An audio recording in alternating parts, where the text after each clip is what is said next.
Hello friends, कैसे हैं आप सभी लोग। तो चलिए चेक करते हैं टैरो कार्ड्स के थ्रू आपकी आज की एनर्जी।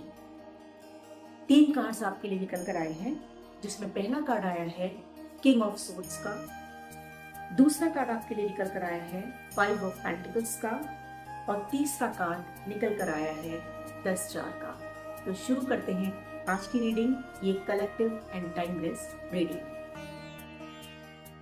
देखिए, आप एक बहुत ही मेंटली बहुत ही स्ट्रॉन्ग इंसान हैं। इंटेलेक्चुअल लेवल आपका बहुत हाई है और आप एक जो भी आप अपने डिसीजंस लेते हैं वो बहुत ही लॉजिकल थिंकिंग के बाद आप सोच समझकर अपने डिसीजंस लेते हैं। आप जो भी बातें करते हैं वो हवा में बातें नहीं करते आप, उसके पीछे एक लॉजिक होता है, एक रीजन होता है। इसलिए आप अपने जो भी डिसीजंस भी लेते हैं लाइफ में वो बिल्कुल इम्पार्शियल होकर आप अपने डिसीजंस लेते हैं। बहुत ज़्यादा आप में एक पेशेंस भी है और आपके डिसीजंस बहुत फर्म होते हैं, और इसलिए इसकी वजह से हो सकता है कि कई बार लोग आपको बहुत ज़्यादा एक रिजिड इंसान भी समझते हैं, क्योंकि आप सही को सही और गलत को गलत कहने वाले इंसान हैं। ऐसा नहीं है कि आप समय के साथ अगर 10 लोग को किसी गलत बात को सही कह रहे हैं तो आप भी उसे सही कहेंगे, नहीं, आप बिल्कुल नहीं कहेंगे। आप अपनी बात पर बिल्कुल अड़े रहते हैं कि वॉट एवर इज रॉन्ग। आप बिल्कुल उस बात से कॉम्प्रोमाइज नहीं करते, और इसीलिए लोग कभी कभी आपको बड़ा टेढ़ा टाइप का इंसान मान लेते हैं, एक रिजिड इंसान मान लेते हैं जो बिल्कुल सिचुएशन के अकॉर्डिंग ढलता नहीं है। हाँ, बिल्कुल सही है कि आप गलत बात के लिए आप सिचुएशन के अकॉर्डिंग बिल्कुल भी कॉम्प्रोमाइज नहीं करती है। इसीलिए कभी कभी लोग आपको थोड़ा सा एक कोल्ड टाइप का इंसान जिसके अंदर फीलिंग्स ना हो, इमोशंस ना हो, ऐसा मान लेते हैं।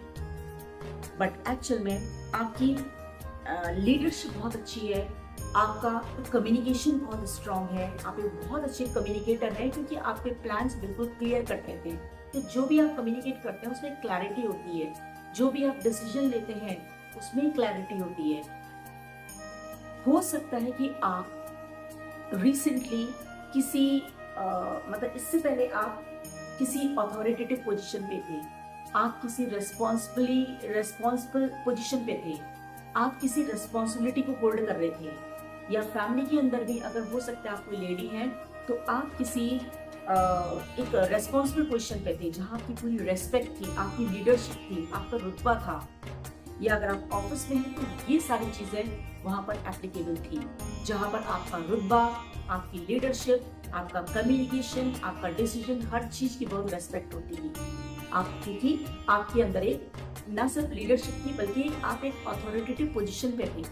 पर अभी क्या हो गया, सिचुएशंस थोड़ी सी बदल गई, और अभी आप की जो फाइनेंशियल दिक्कतें हैं वो थोड़ा सा हो सकता है आपको फाइनेंशियल लॉस हुए हो।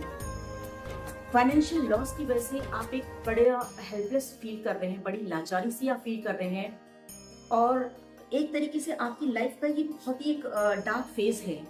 आपकी समझ नहीं आ रहा है कि आखिर ऐसा क्या हो गया, ये अर्श से फर्श पर मैं कैसे आ गई, और आप खुद में अपना आंसर तलाश रहे हैं। आप यूनिवर्स से पूछ रहे हैं, आप गॉड से पूछ रहे हैं सारे क्वेश्चंस के आंसर कि आखिर ऐसा क्या हो गया, वो कौन सी चीजें हैं जिसने मुझे बिल्कुल आसमान से जमीन पर पटक दिया। But let me tell you कि आपकी लाइफ का जो ये डार्क फेज है, जो एडवर्स सिचुएशन आ रही है, जो क्रिटिकल मोमेंट्स आप इसमें झेल रहे हैं, ये बहुत लंबा नहीं टिकने वाले। अगर piece of advice for you, अगर आप अपने में फोकस बनाए रखते हैं, अगर आप इस बात से बिल्कुल भी नहीं डगमगाते कि what people are saying about you, ठीक है, तो let them speak what they wish to speak. आप अपना फोकस ना खोएं, और क्योंकि आपके अंदर क्रिएटिविटी बहुत है, अपनी क्रिएटिविटी पे ध्यान देते हुए जिस तरीके से आप काम कर रहे थे, आप बिल्कुल अडिग होकर अपनी चीज पर बने रहें, अपने काम पर बने रहें, और अपनी लाइफ का रिदम ना खोएं। अपनी जिंदगी में एक बैलेंस बनाकर अगर आप चलते हैं तो वो समय बिल्कुल दूर नहीं जब आपकी life will be full of happiness. बहुत खुशियां आपकी जिंदगी में आने वाली है, हर चीज का आपको रिवॉर्ड मिलने वाला है, आप बहुत खुश होंगे, पैसा भी होगा, एक सेटिस्फेक्शन भी होगा और चारों तरफ खुशियाँ ही खुशियाँ होंगी अगर आप इन चीज़ों को ध्यान में रखते हैं तो ये थी आज की रीडिंग। होप आपसे रेजोनेट की होगी। अगर की है तो प्लीज़ मेरे चैनल को सब्सक्राइब कीजिए, लाइक कीजिए, कमेंट्स करना भी ना भूलिए। Thank you so much.